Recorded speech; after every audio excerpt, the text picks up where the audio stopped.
welcome to our channel. We're Megan Muggs, and in today's video we're going to be talking through our +1 year travel itinerary, mainly through Asia as we head towards Australia and New Zealand.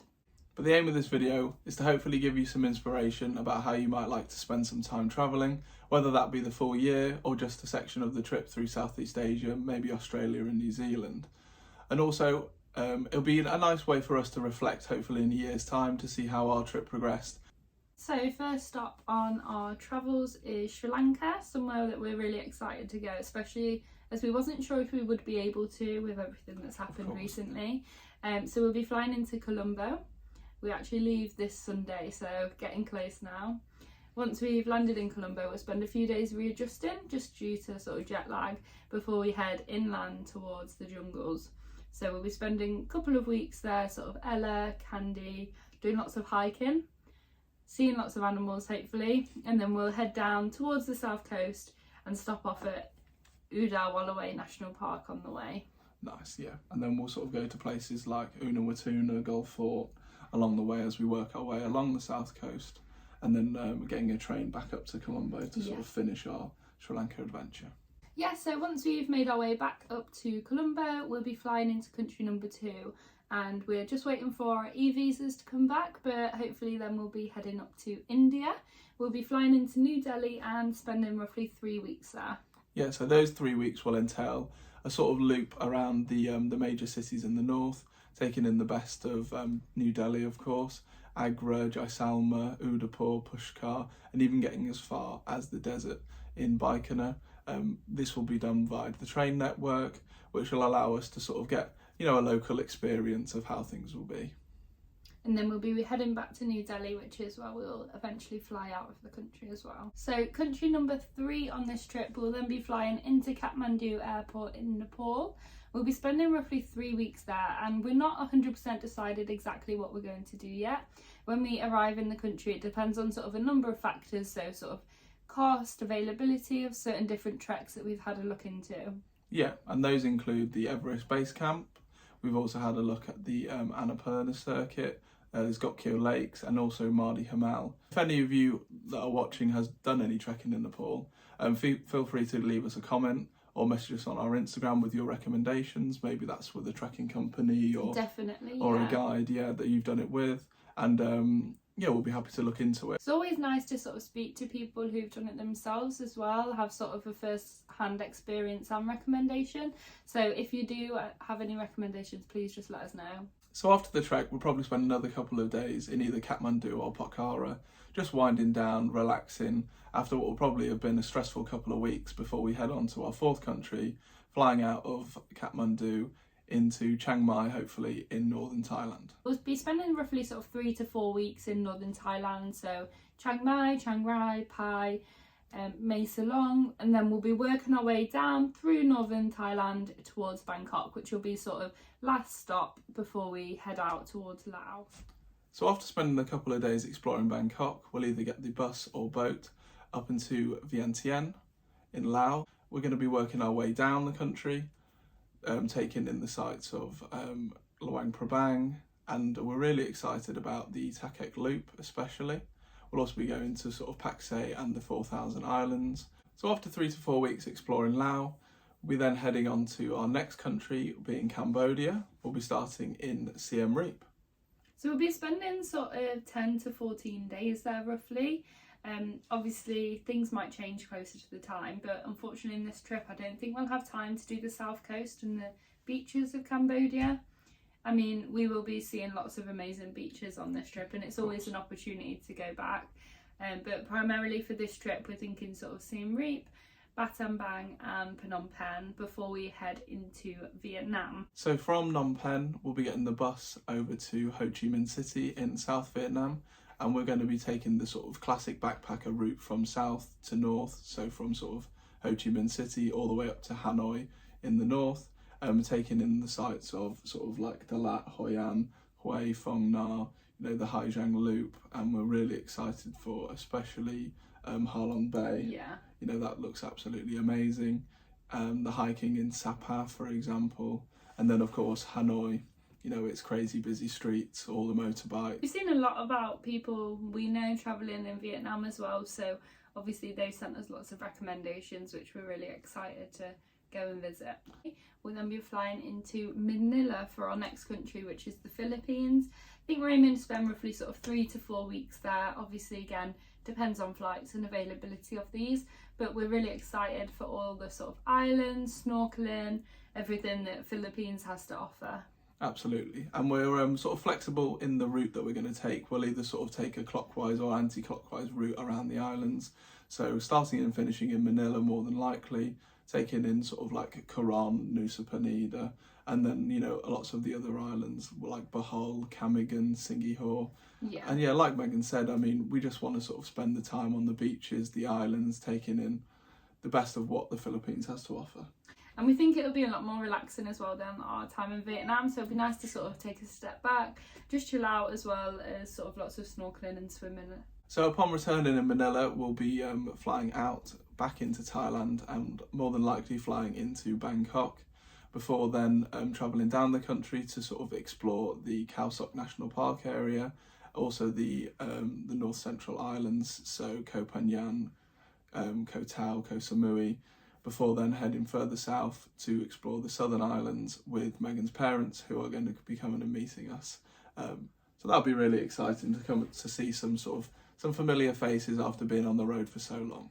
So whilst we are flexible with sort of most of our dates and places, we do need to be in South Thailand for the start of September. Obviously we're meeting my parents, which we're really looking forward to, especially after so long away.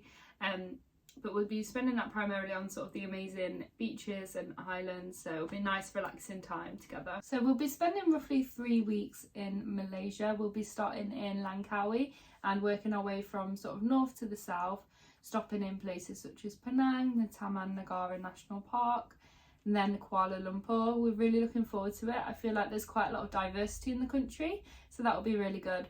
And then working our way down south through Ipoh and the Cameron Highlands before we head to our next country, which is Singapore. Upon arriving in Singapore, we'll probably only spend maybe 5 to 7 nights there, just because once you've explored the main attractions of the city, there's not actually that much to do. Plus, obviously, the expense as a backpacker, you know, it's a lot higher than most other countries in Southeast Asia. So we'll be in there, we'll explore, and then we'll probably leave shortly after. So after spending a few nights in Singapore, we'll then be flying out of the country into Sumatra, Indonesia, and we're flying into Medan, which gives us the best transport network to get into Bukit Lawang, where we're hoping to do a 1-night, 2-day trek into the rainforest to hopefully see some wild orangutans. Now, this is a bit of a bucket list item for myself, and thankfully Megan's agreed to go on this trip with me, even though it does obviously entail a night in the jungle, which probably won't be the best night's sleep we've ever had, with all the sort of sights and the sounds and the spiders and the snakes. And yeah, actually I'm kind of putting myself off sort of talking about it. I feel like if we see wild orangutans, it'll make it all worth it. So we are very excited. Obviously, Borneo is sort of the other place where you would maybe be able to see them, but it's a lot more expensive and also a lot more geared towards tourists. So we are looking forward to sort of taking this lesser known route to seeing them, hopefully. Yeah, having a unique experience. Fingers crossed. So after our time in the jungle, we'll then be flying out of Medan into Jakarta, obviously the capital, and it's the island of Java. So we'll be spending roughly a week there, mainly exploring some national parks, doing some hiking, so sort of Bromo National Park, Dane Plateau, Mount Ijen, and then we will be working our way to Bali.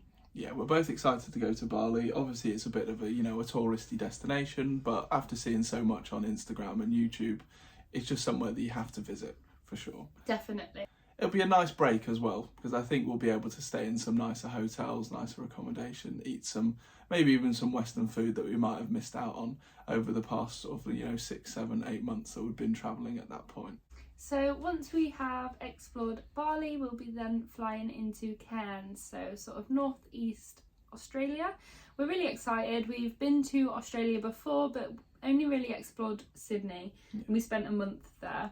So we'll be starting in Cairns, working our way down the east coast back towards Sydney, which is where we are planning to spend Christmas and New Year's Eve. Lots to do, taking in all the sort of sights and stops along the way. So particularly excited about the Whitsundays, Barrier Reef snorkeling, Fraser Island. I mean, the list goes on. An expensive country, but one that we're so excited to head back to. Absolutely, and Australia is kind of like a taste of home. Definitely. Yeah, it's that sort of like westernised country feel where, again, we might have missed it over the past sort of, it'll be almost a year that we've been travelling by then. So after Christmas in Sydney, we'll then be heading south towards Melbourne, stopping off at Mount Kosciuszko on the way. We're hoping to spend as well sort of 10 to 14 days exploring Tasmania. It honestly depends on sort of availability of cars and transport options close to the time. So we're hoping to sort of explore Tasmania, Melbourne, work our way along the Great Ocean Road towards Adelaide, and that will be our last stop. So I've got some family in Adelaide who we're hoping to see, and we will be flying out of Australia from Adelaide sort of 3 months later. So spending a lot of time there, making sure that we're seeing everything that we want to see. Yeah, with Australia being such a big country, you can't visit it all in one trip. Especially if you want to go on the trip the length that we're doing. So after our 3 months spent in Australia, we'll be flying out of Adelaide into Auckland on the North Island of New Zealand. I actually have some family that live in Auckland, so it would be really nice to see them again. We'll be then heading to the Coromandel again, Tauranga, Taupo, and taking in, the best of what the North Island has to offer in about the 3 weeks that we'll spend there. We also didn't visit the Waitomo glowworm caves last time, and that's something that we're really excited to see this time round. I think New Zealand is just such a beautiful country, and we were gutted when we left last time, so we are really excited to head back. So after our time spent in the North Island, we'll be then flying from Auckland down into Nelson. That'll give us a good base to do the Abel Tasman National Park and Kerry Kerry before heading down the west coast to areas like Westport and Greymouth before arriving in Fox and Franz Josef Glacier. We're really excited to visit the glaciers because on our last trip there was a large storm which actually caused a landslide, preventing any access to the glaciers. So yeah, fingers crossed nothing else happens like that this time and we can finally get to visit them. After that, we'll then head off down towards Wanaka and Te Anau. We'll probably visit Milford Sound again to hopefully get some good weather. Last time we visited, it was an absolute nightmare. Rain coming sideways, huge amount of wind, not the most enjoyable experience. So, we're really hoping for some blue skies on our next visit. And out of Te Anau, where you sort of start your trip for the Milford Sound, we'll then go on the Kepler track, hopefully do that in about 5 or 6 days, before heading back to Te Anau and then off to Queenstown for our final stint. So as you can see, we have a very exciting year of travel ahead of us. It's getting very surreal now. We're excited to take you along the way with us to 13 amazing countries and show you what they have to offer. So if you'd like to follow along with the adventure, feel free to like and subscribe, of course, and you can follow us on our Instagram at Megan Morgs. We'll be more than happy to get back to you on any comments or messages that you do send us. And also send us recommendations as well, because obviously you can only plan so much from a laptop when you've not actually been to these countries, but we're really excited to see what they have to offer. Yeah, and hopefully meet some like-minded travellers along the way. We've met some great people virtually on our Instagram and hoping to meet up with a few people along the way. It just makes the trip more enjoyable. That's all from us today. Take care. Bye.